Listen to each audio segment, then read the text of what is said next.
Hi guys, sorry that I've been gone for a bit. I've just been overloaded with work, which I guess is a blessing and always a good thing. Um, Tonight I thought of making us a video because I'm a little bit concerned about posts that I'm getting about teachers who are simply saying that online teaching is not the way to move forward for them, or they've just simply given up. So this video is sort of a guideline for those who are not making any money out of TFL teaching online. Uh, so I'm going to label this video or title it, Why Are You Not Making Money? Now, I know a couple of online English teachers who are incredibly successful. So instead of using myself as an example, I will use myself as well. Although I don't want to be so presumptuous as to say that I'm one of the most successful online teachers, because I'm not. But I make a good living, so much so that I've even said on more than one occasion that it's very unlikely that I would ever teach in class again. Uh, so if I think about why would somebody not be making money online, then I'd be looking at what the guys are doing who are making money. And that is a really nice way. Oh, it's a type of an analogy to make. Okay, every single person I know who's making a lot of money online is always busy. All of them are always busy. They're either teaching or looking for more jobs, or reading up on online teaching, finding new material, uh, searching new teaching methods, looking for companies that will suit their hours better. But either which way, they're always constantly busy working with online teaching. Now, this might not have been your dream situation when you decided to become an online teacher, and it doesn't necessarily have to be. Uh, it would depend greatly on what you want from your online teaching experience. Do you want this to be your primary source of income?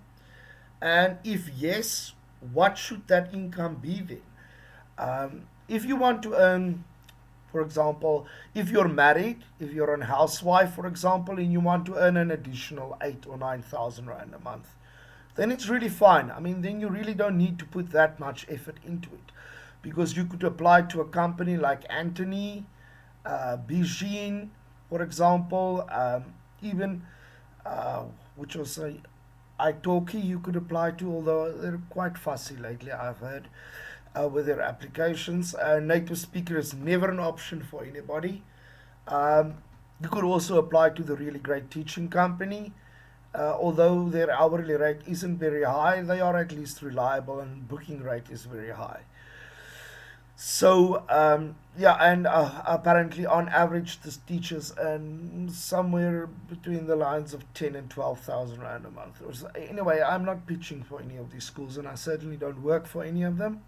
And if I did, then I wouldn't mention their names, because it's not just about having a moral high ground. It's simply that I don't expect any of you to trust me as you have in the past year, if I'm trying to push a sales pitch for a company.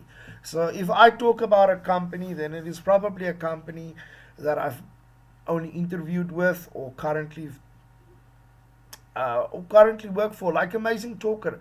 I'm registered as a teacher with them, and I've made good money with them. Mm, and I know a couple of people who are actually still making a lot of money working for Amazing Talker, as I always say. And but I don't work for them, and they're not paying me anything to say anything for or against them. If you're not making money, there are a couple of likely reasons why. Okay, I suspect, I suspect your application process might be flawed in some way. You might not have your CV set up correctly.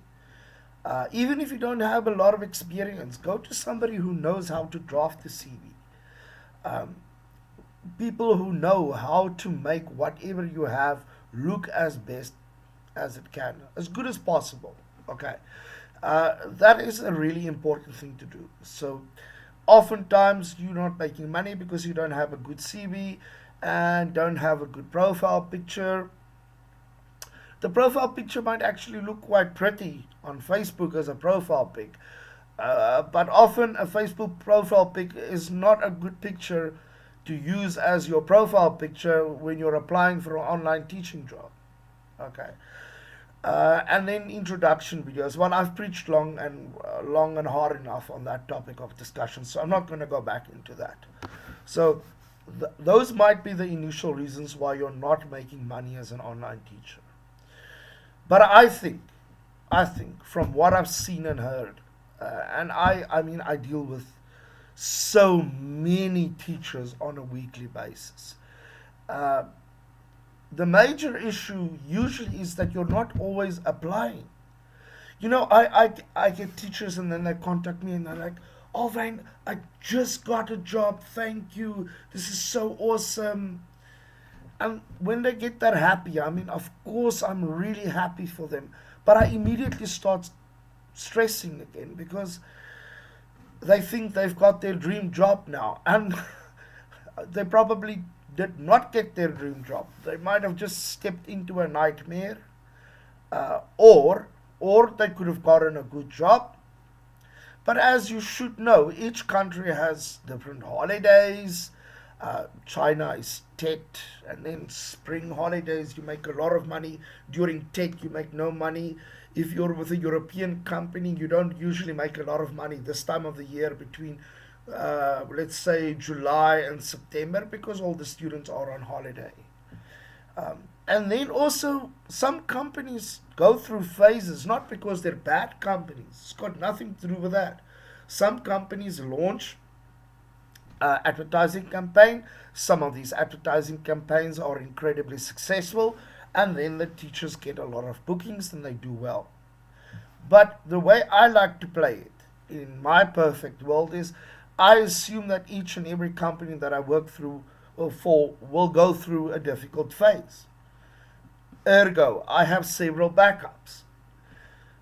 So even now, I mean, I love the company that well, the companies that I work for. I love them, but I don't feel guilty that I'm still applying for jobs. I just don't, because it's not about being disloyal. It's about if this is supposed to be your primary source of income, online teaching, and you have a family to look after, then you need to think about that first. And you cannot rely on one company. I mean, you've got the old stable companies. Okay, let's name them. Like Magic Years has been around a long time. I've heard some good reviews and some bad reviews about Magic Years, but in general, you work your hours, you will get paid. I've never heard anybody tell me that they didn't get paid from Magic Years, and I would find that incredibly difficult to believe. I recently read a post on our page about a woman complaining that she has so many degrees and TFL advanced certificates and qualifications and got turned down by a company. So what? You know, I've been turned down by so many companies, partially because I'm 40 years old. I studied law, not teaching, and I like my TFL certificate. On that topic, be very careful where you do your TFL certificate, because some TFL certificates might technically be certified companies or companies who meet the legal requirements for issuing a TFL. Although there's a whole debate on the web about what exactly qualifies you to issue a TFL certificate. I'm sure you can go Google it. It won't change the fact that certain TFLs are regarded very highly and then certain TFLs are just shunned. Okay. Mm, so that's why I have my one or two recruiters that I work with, and if somebody wants to do a TFL, I just send them to them because they. I have a very simple reason for that, and that is because they have teachers who they have trained, put through the TFL, and these teachers have acquired jobs and they are making a good living out of it. And that's the only reason why I refer many of my teachers to them, and they are reasonably priced. So you need to take all of those things into account. So, as part of the equation, when I spoke about your CV not being good enough, well, what is the first thing they are going to look at? Probably your profile picture and your introduction video. But then, of course, they're going to get to the TFL, and if the TFL is from a non accredited company or a company with a bad reputation, that certainly will count against you. Now, I mean, for those of you who've been following me for a while, I have a huge amount of empathy for all my teachers, even the lazy ones. That's why I always share links to schools for them to apply to. But where I need to be hard for everyone's sake, not just mine, and for the sake of being a video that is informative.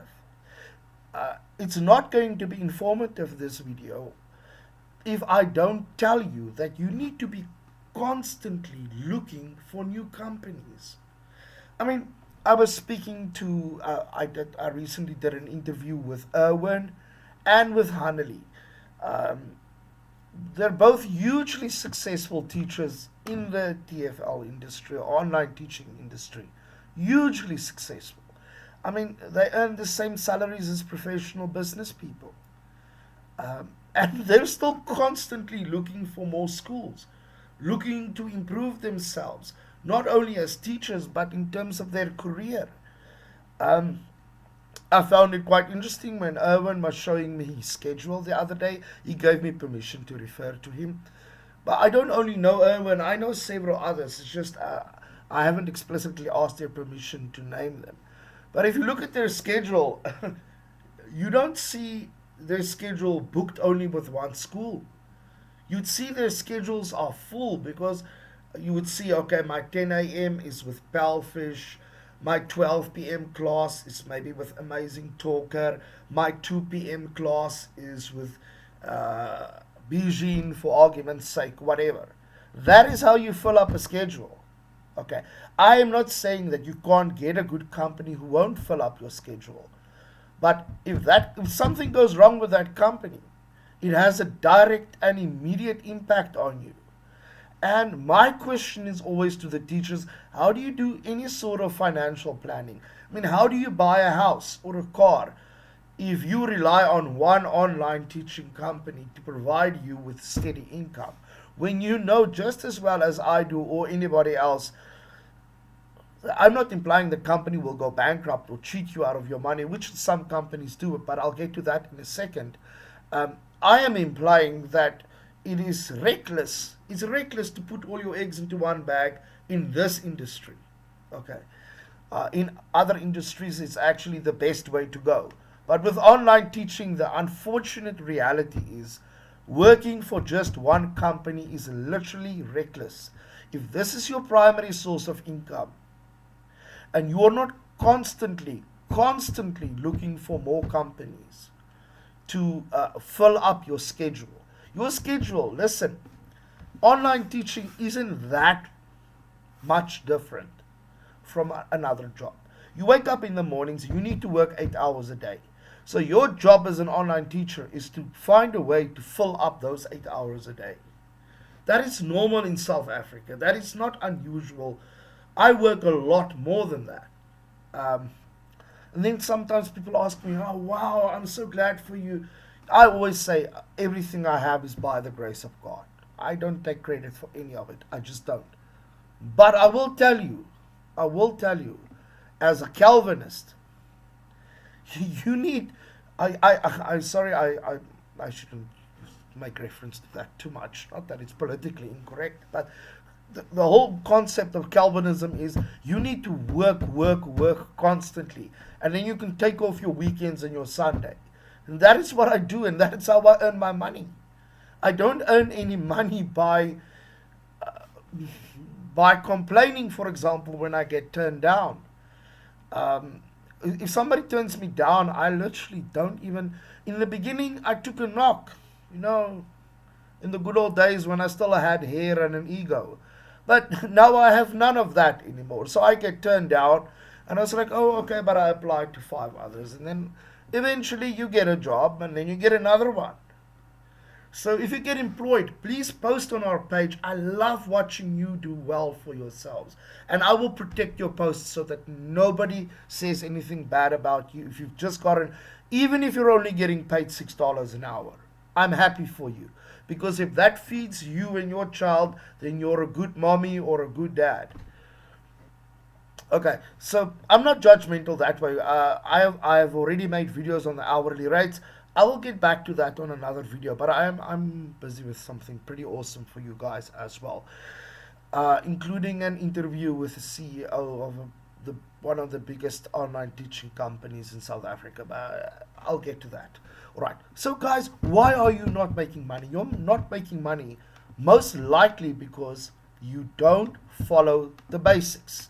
Profile picture, introduction video, curriculum vitae, accredited TFL, and because you're not putting in the hours.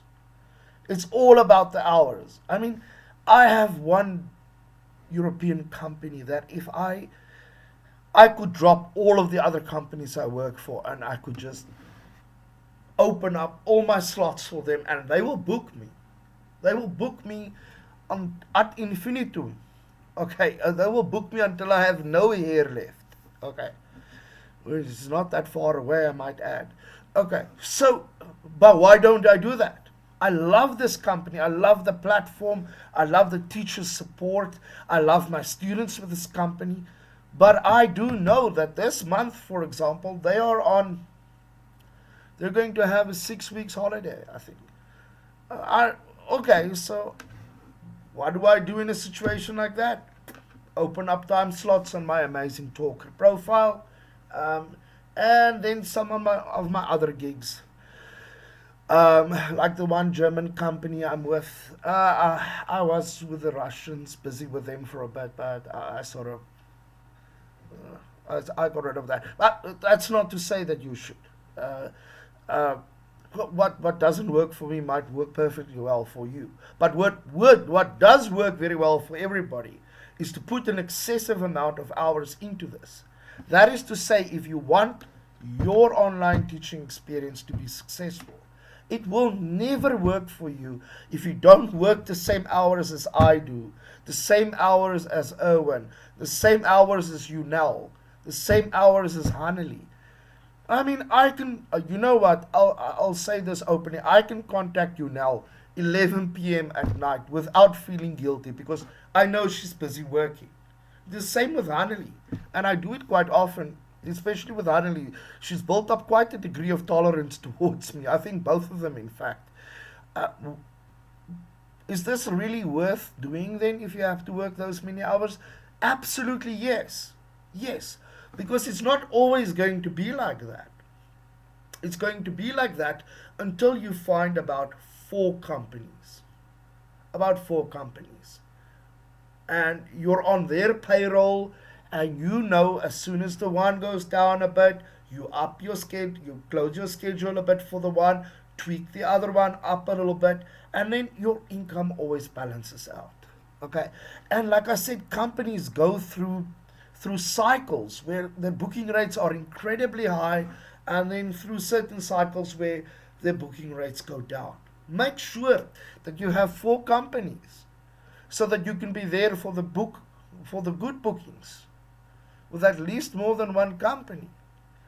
Um, so, all right, that is probably why you're not making money. It is probably directly related to the fact that you're not constantly busy finding more companies. Um, for me, I always blush. When I speak to other successful online teachers, I always blush because we all have so much in common. There's always a cup of coffee or a Red Bull, or or we're always busy trying to find something new. And if it's going really well for you, then keep on hunting. You can't stop hunting. That's why I always say good hunting. Uh, I don't want to. What was that saying? Uh, I don't want to give you a fish. I want to teach you how to go fishing. That's what I'm trying to do. All right. So always be busy. Always be. You should always be scrolling around on the internet. I'm always talking to these recruiters because some of them, they'll ask me, Alvin, okay, I'll show you our process. Push that for us, and then we will organize you and your teachers some positions will open up with other companies, and they'll give that to me, and then I pass it on to you guys. So I mean, I'm always busy. But because there's over 7,000 of us on this page, obviously I can't help everybody. But okay, I justify it by saying if you want to change the world, start by helping one person. And that is what I try to do, helping one teacher at a time. I'm hoping that I can reach more by making the videos. But guys, if you're not going to be a silly goose and a little bit crazy and always busy, acquiring new skills, acquiring experience, you're not going to make money. That is the reality. Okay. And I was a little bit offended by this lady who posted and said, this is why it is bad, or why I will never be an online teacher. She just, I think she got turned down with her BA honors degree and felt insulted. I used to teach law and I got turned down by companies who needed me to teach 6-year-old kids. I got over it. Well, a cup of hot chocolate and maybe a Red Bull, and I got over it. Now I don't even care. I laugh. If I get turned down these days, I'm like, well, Owen, you should have shaved, or maybe you shouldn't have done an interview with your cap on, or maybe you shouldn't have had a Boeresian label. I have these Afrikaner t-shirts. I've done interviews with them. I do the processes for you guys, by the way, not to get more jobs. But anyway, and I've been accepted into some of these interviews with these funny shirts on. Fact is, guys, don't play with your ego. Play with the odds. Play with the statistics. Think rationally, and always be hunting. Right? Just in closing. All right. I've been getting a lot of complaints about Panda ABC. And that makes me really unhappy because I know a couple of these teachers very well, not on a personal level, but borderline personal level, and I trust them wholeheartedly. And if they tell me that they got cheated, and different teachers who don't know each other who come up with exactly the same story and complain about this, it's like we were taught in law. The purpose of a cross examination is to get to the truth, because you look at the continuity in the different stories, all the inconsistencies. And based on the continuity that I've seen from what people have told me about Panda ABC, I would warn any and all of you from applying to them. Okay? Because once you've done 2 months, or once you've worked 100 hours for them, then they've basically got a stranglehold on you. Because you could have invested that 100 hours into those 100 hours into somebody else or some other company, and you could have made money. And they know this. They know this. And there's nothing that annoys me more than a company who is not subject to Western labor. But even if they're from China, it's still illegal for them not to pay you. But the process of suing them for the money is so tedious. They know nobody ever does it. So the worst that we can do is to name them and shame them. And this is exactly what I have done. Okay. It's not as if I'd ever applied to them, and they deserve it. I don't want any of them to exploit my teachers. And if they want to have a go at me, well, when I started my blog, I made peace with the fact that some of these companies will have a go at me. And many of them have had a go at me because I stood up for you. And well, you know what? You do the right thing at the end of the day. That is its own reward. Guys, look after yourselves.